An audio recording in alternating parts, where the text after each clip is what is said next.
Seterusnya hadis yang ketiga tentang keistimewaan Nabi kita Muhammad sallallahu alaihi wasallam daripada Abu Hurairah juga. Daripada Abu Hurairah radhiyallahu an, Rasulullah sallallahu alaihi wasallam bersabda, riwayat Ahmad. Imam Ahmad ni anak murid kepada Imam Syafi'i. Ahmad bin Hanbal nama. Ahmad bin Hanbal ni orang Iraq. Dia ni orang Iraq belajar dengan Imam Syafi'i.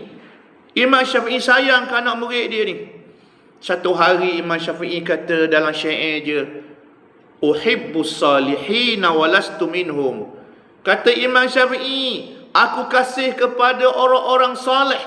Sebut orang saleh tak kira siapa, aku sayang mereka. Walastu minhum, aku bukan di kalangan mereka. Aku dok, dia kata. Allah, ya tawaduk, rendah diri. Dok sombong. Kita ni nak main paling. Aku paling Islam. Sudahlah aku paling Islam, mu munafik pula. Allah parok menang. Bahayalah main lagu tu. Imam Syafi'i berjuang Islam. Imam Syafi'i juang Islam masa mana? Imam Syafi'i berjuang Islam. Berjuang tu ya luah, bukan kok politik saja. Ada kok akidah, ada kok fiqh, ada kok mengaji Quran.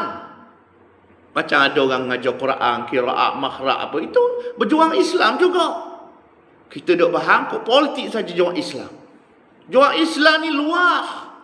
Imam Syafi'i berjuang Islam, menulis buku kitab-kitab fiqh. Antara kitabnya Ar-Risalah, antara kitabnya Al-Um. Nama kitab ibu. Makna kitab dia ibu. Ini kitab Imam Syafi'i. Orang lain tak nulis lagi kitab. Dia antara yang awal menulis kitab. Antara kitabnya Al-Um, antara kitabnya Ar-Risalah. Sehingga ada yang menggelar dia sebagai mujaddid di zamannya maknanya. Kerana orang awal menulis kitab Usulul Fiqh. Orang lain tak tulis lagi kutub Usulul Fiqh, dia tulis dah. Imam Syafi'i kata, uhibbus salihin. Aku sayang orang soleh. Sayang orang soleh ni tak kira parti. Orang kita ni, dia kira parti, letak depan. Imam Syafi'i kira saleh depan. Orang yang saleh bukan kira parti, bukan kira kabilah, bukan kira puak, kira saleh.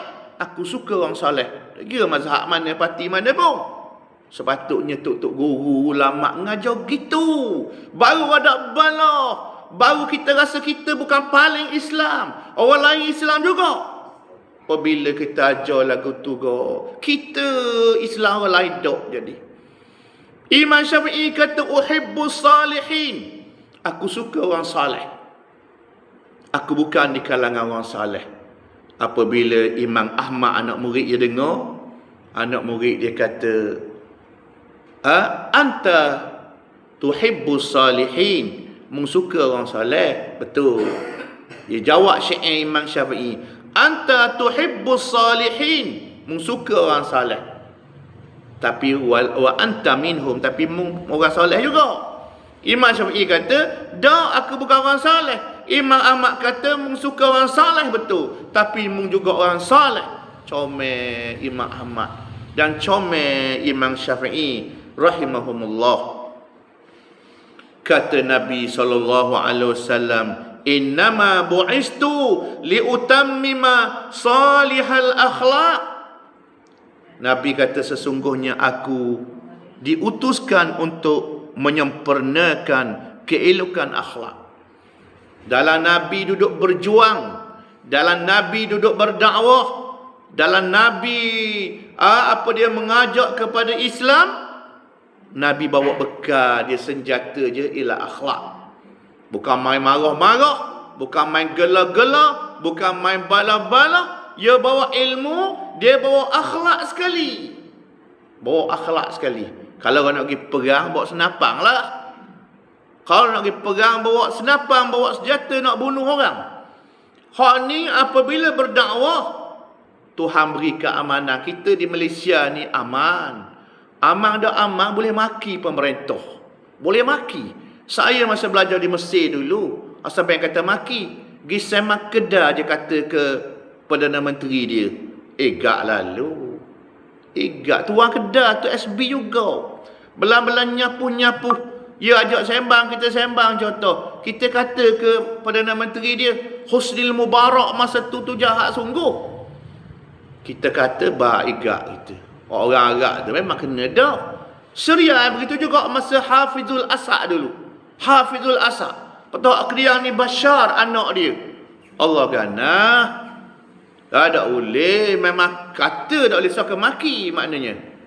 Orang Islam kita Allah Ta'ala uji macam ni. Kalau kerajaan tu kerah, sakit pula hak rakyat. Kalau kerajaan tu tak kerah, nya maki hamung pula. Jadi kadang-kadang sesuatu yang berlaku ni menjadi ujian kepada kita. Oleh itu Nabi sebut dalam hadis yang masyhur, Imam Ahmad riwayat, innama bu'istu liutammima salihal akhlaq. Sesungguhnya aku dibangkitkan untuk membaiki, menyempurnakan kebaikan akhlak.